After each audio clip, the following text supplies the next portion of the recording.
ఇండియాలో ఉన్న జనాంది it's a mixup of so many DNAs.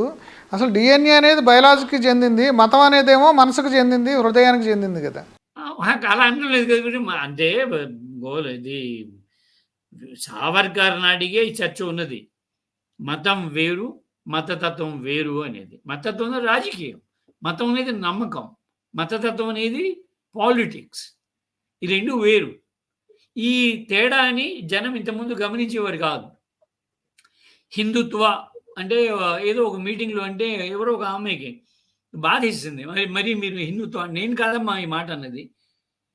Savarkar గారు రాసిన పుస్తకం అమ్మ అని నేను నా సెల్ ఫోన్‌లో చేసి హిందుత్వ హూ ఈజ్ హిందూ అని చూపెడితే అప్పుడు ఆమె నమ్మింది. లేకపోతే హిందుత్వం అన్నప్పుడు చాలామంది హిందువులు ఈ కమ్యూనిస్టులు ఇతరులు వాళ్ళని తిడుతున్నారు అనుకునేవారు. చాలామంది ఏమనుకున్నారంటే హిందుత్వం అనేది ఒక తిట్టు, హిందువులు తిట్టడం అని అనుకునేవాళ్ళు కూడా చాలామంది ఉన్నారు.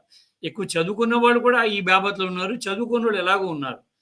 హిందుత్వం నశించాలంటే హిందూ మతం నశించాలని అనే అర్థంలో అనుకున్న వాళ్ళు చాలామంది ఉన్నారు. అలా కాదు కదా! ఒక ఏదో మీటింగ్‌లో నేను అంటుంటేనే హిందుత్వం గురించి మాట్లాడుతుంటేనే ఒక ఆమె చాలా హర్ట్ అయింది. ఆమె వివరించా, కాదమ్మా వీ సావర్కర్ రాసినటువంటి పుస్తకం పేరది 'హిందుత్వ హూ ఈజ్ హిందూ' అనేది. రాజకీయంగా హిందువులు అధికారం చేపట్టడం ఎట్లాగా అని ఆయన ఓ బుక్ రాశాడు. దాన్ని కొనసాగింపుగానే ఆర్ఎస్ఎస్ పుట్టింది ఆ లక్ష్యంతోటి. ఆర్ఎస్ఎస్ చాలా స్పష్టంగానే కమ్యూనిస్టుల్ని, ముస్లింలని, క్రైస్తవుల్ని అంతర్గత ముప్పుగా పేర్కొన్నది. తమ పుస్తకాల్లో చాలా రిటర్న్‌గానే వాడు ఆ మాట చెప్పున్నారు. దయచేసి మీరు హిందువు వేరు. హిందువు అనేటువంటి నమ్మకం. అంటే ఇంకొకటండి, నేను ఒక పింగళి జగన్మోహన్ రెడ్డి అని ఒక హైకోర్టు జడ్జి చేశారు. ఆయన ఒకసారి ఒక కామెంట్ చేశారండి. ఈ సందర్భంలో మీ దృష్టి తెస్తాను. హిందూ మతం అనేది ఒక కిరాణా షాప్ లాంటిది. అంటే కిరాణా షాప్లో కిరాణా అనే వస్తువు ఏమి ఉండదు, అది చాలా వస్తువుల సమాహారం, అంటే సమూహం. అట్లా హిందూ మతం కూడా దాంట్లో ట్రైబల్ గాడ్స్ ఉన్నారు, 3 కోట్ల మంది ముక్కోటి దేవతలు ఉన్నారు, ఇంకా చాలామంది దేవతలు. ఎప్పటికప్పుడు కొత్త వాళ్ళు కూడా కొంతమంది చనిపోయిన వాళ్ళు దేవుళ్ళ కింద మారుతూ ఉంటారు. ఈ ప్యాంథియన్ ఎప్పటికీ ఎక్స్పాండ్ అవుతూ ఉంటుంది. అట్లా కామెంట్ చేశారు. అంటే హిందూ మతం అనేది ఒక కిరాణా షాప్ లాంటిది, దాన్ని మనం ఒక మూసలో కట్టలేమని చెప్పారు. దాని మీద మీ కామెంట్ ఏమని చెప్తారు? మత విశ్వాసం 2 రకాలండి. హోలీ లేదా హోమం. ఒకే దేవుడు అనుకోవడం ఒక పద్ధతి. కాదు బహుదేవతలను అనుకోవడం చాలా ఒక పద్ధతి. హిందూ మతం బహుదేవతారాధన మతం అది. దాంట్లో బహుదేవతలు ఒక చోట ఫుల్ స్టాప్ పెట్టక్కర్లేదు కదా. చాలా ఇళ్లలో ఓ 10 మంది దేవుళ్ళ ఫోటోలు ఉంటాయి. ఆ పక్కన రీసెంట్‌గా చనిపోయిన తండ్రి ఫోటోనో, తాత ఫోటోనో ఆ ఫోటో పక్కన పెడతారు. ఈ ఫోటోలన్నిటికీ దండలేసినట్టుగానే ఆ ఫోటో కూడా ఏస్తారు. ఇట్లా చాలా జరుగుతాయి. అలాగే అనేక గ్రామాల గ్రామ దేవతలు ఉంటారు. ఏ గ్రామానికి ఆ గ్రామం. ఈవెన్ హైదరాబాద్‌లో పెద్ద దేవత అని చెప్పే పెద్దింట్లమ్మ, ఇది పెద్దమ్మ గుడి గ్రామ దేవతే కదా. బండ మైసమ్మ, ఇంకో మైసమ్మ, కట్ట మైసమ్మ. మా ఇంటి చుట్టుపక్కలే ఉండేవన్నీ కూడా దోమలగూడలో ఆ ఏరియాలో వాళ్ళు చాలా మైసమ్మలు ఉండేవి అక్కడ. 5, 6, 7. విజయవాడ పక్కన కూడా వెంకమ్మ తల్లి అని అట్లా రకరకాల అటు బంద రోడ్డు ఉంటాయండి. మునులమ్మ తల్లి.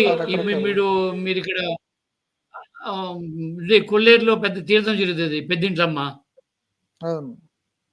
పెద్దింట్లమ్మ చాలా పెద్ద తీర్థం జరుగుతుంది. అదే ఇట్లా చనిపోయిన పేరెంట్ వాళ్ళ అమ్మలను కూడా దేవతలుగా కొలుస్తూ ఉంటారు. అంటే ఈ ప్యాంథియన్ అనేది ఎప్పటికప్పుడు ఎక్స్పాండ్ అవుతుంది అంతే తప్ప ఇప్పుడు బీజేపీ ఆర్ఎస్ఎస్ చెప్పే ఒక మోసకి అది కట్టుబడి లేదనే విషయాన్ని కూడా ఇప్పుడు జనం నెమ్మదిగా గుర్తిస్తున్నారంటారు. వాళ్ళకి మిగతా వాళ్ళు తేడా అండి. ఇన్ని ముక్కోటియో అంతకన్నా పెరిగారు ఇప్పుడు సంఖ్య. కానీ వీళ్ళందరిలో కూడా రాముడే రిప్రజెంట్ చేయగలడు తమకు అనుకూలమైన రాజకీయాలని అని చాలా కాలం క్రితమే ఆర్ఎస్ఎస్ దాన్ని గుర్తించింది. రాముడే ఇందు ముందు దేవాలి. దశావతారాలు అన్ని అవతారాలు కూడా గొప్పే కదా విష్ణుమూర్తి తాలూకి. అలా కాదు. ఇప్పుడు పాన్ ఇండియాలో కూడా ఆ మధ్యన ఒక చర్చ వచ్చింది. విష్ణుకు సంబంధించినటువంటి సినిమాలు తీస్తేనే పాన్ ఇండియా లెవెల్లో ఆడతాయి. శివుడి సినిమాలు ఆడవు. శివునికి సౌత్ ఇండియాలో ఉన్నంత పాపులారిటీ నార్త్ ఇండియాలో లేదు. ఇలాంటి మాటలు ఉన్నాయి. ఈ చర్చలు ఉన్నాయి దాదాపుగాను. కానీ అదే. 10 అవతారాల్లో కూడాను రాముడిని ఎన్నుకున్నారు వాళ్ళు. వాళ్ళకి అది రాజకీయానికి ఇది రాముడు యొక్క ఇమేజ్ నేరేటివ్ పనికొస్తది అని అనుకున్నారు. అతను ముందుకు తీసుకొచ్చారు. ఆయన్ని మాత్రమే ముందుకు తీసుకురావాలి. మిగతా వాళ్ళు కూడా అదే. ఈక్వల్లీ దేవుళ్ళే కదా! విష్ణుమూర్తి అవతారాలే కదా! వాళ్ళ పురాణాల ప్రకారమైనా సరే. అది కాదది. దాన్ని రాజకీయం చేయాలనుకున్నారు. వాళ్ళకి విశ్వాసం కాదు. భక్తులు కాదు వాళ్ళు.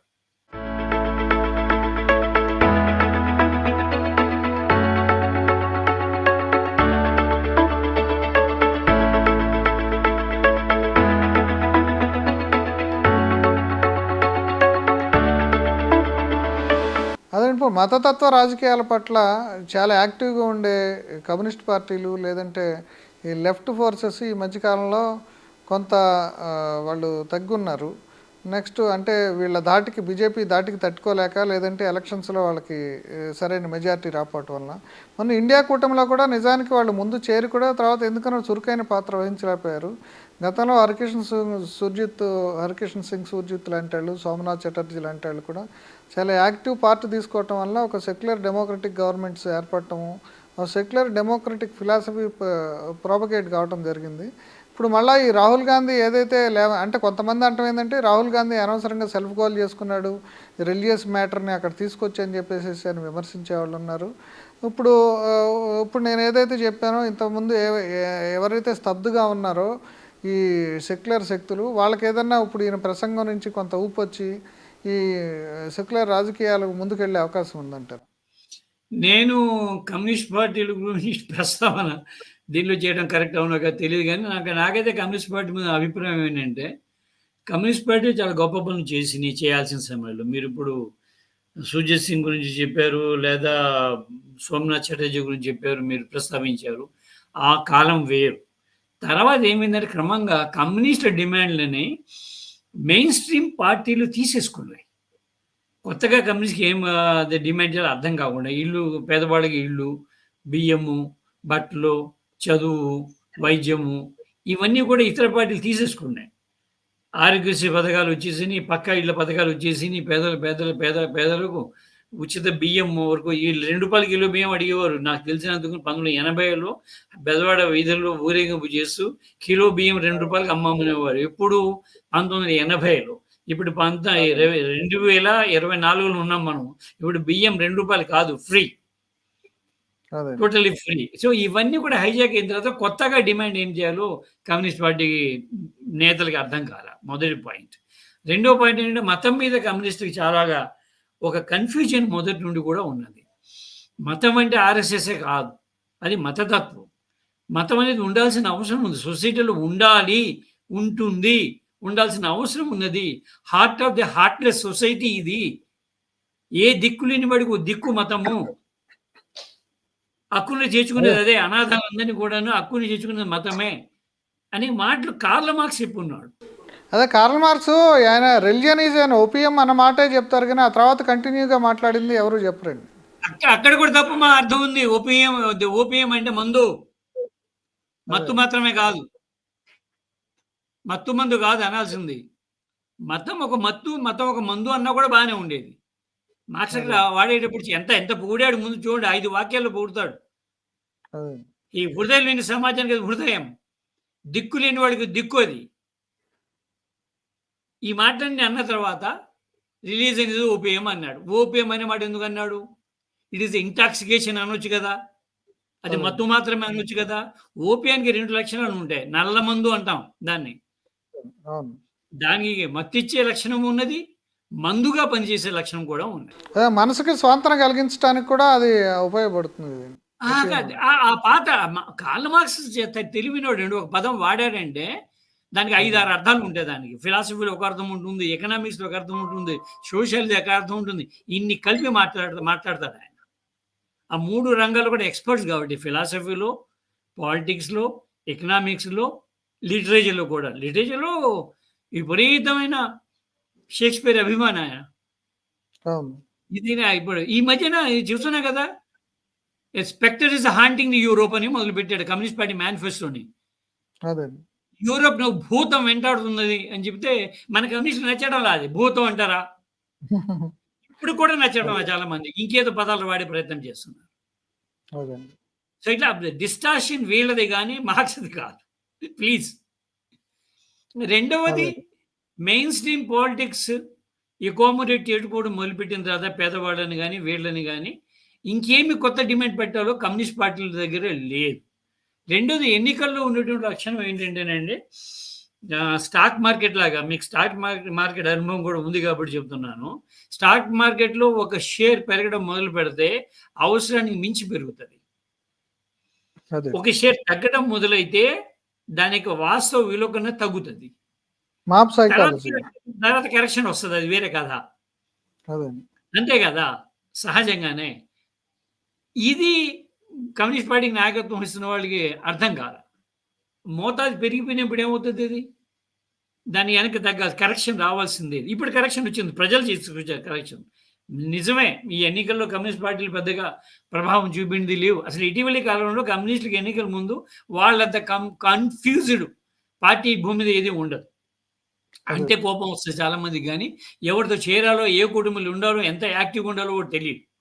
ఒకటో, రెండో సీట్లు ఎన్నుకుంటారు. ఆ సీట్లలో వాళ్ళు గెలిస్తే గెలిచినట్టు, గెలవకపోతే గెలవనట్టు దాని మేరకే లిమిట్ అయి ఉంటారు.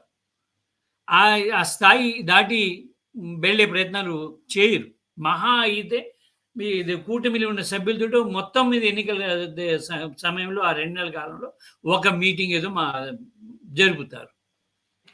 అది కూడా జరగల అక్కడ. తెలంగాణలో అది కూడా జరగల. విడిపోయి కమ్యూనిస్ట్ పార్టీ విడిగా పోటీ చేసింది. ఆ స్థానం కూడా రాలేదు. మోడీకి ప్రత్యామ్నాయం ఇప్పుడు లేదు అనుకుంటున్న దశలో మోడీకి బీజేపీలోనే ప్రత్యామ్నాయం లేదు అనుకున్న పరిస్థితుల్లో ఇప్పటివరకు వైరాగ్యంతో ఉన్నాడు, ఆయన రాజకీయాల పట్ల ఆసక్తి లేదు అనుకుంటున్న రాహుల్ గాంధీ ఆయనకి సరైన పోటీ ఇవ్వగలనని, సరైన సైద్ధాంతిక పోరాటంతో ఆయనతో చేయగలనని చెప్పేసి రాజకీయాల్లో నిలబడగలనని నిన్న లోక్సభలో ఒక ప్రతిపక్ష నేతగా తను ప్రూవ్ చేసుకున్నాడని చెప్పేసి డానీ గారు చెప్తున్నారు. ఈ విశ్లేషణ చెప్పినందుకు డానీ గారికి థ్యాంక్స్ అండి. నమస్తే అండి డానీ గారు. Please do subscribe to Telugu Rajyam channel. Please do subscribe to Telugu Rajyam channel. Please do subscribe to Telugu Rajyam channel. Hi అండి, నేను మీ ఆర్పీని, నెల్లూరు పెద్దారెడ్డి చేపల పులుసు ఓనర్ని. మీరు తెలుగు రాజ్యం అనే ఈ యూట్యూబ్ ఛానల్ సబ్స్క్రైబ్ చేసుకుని మంచి మంచి వీడియోలతో వస్తారు. Thank you so much. Hi people, I'm Sonakshi Verma and you please watch Telugu Rajyam and please subscribe to the channel.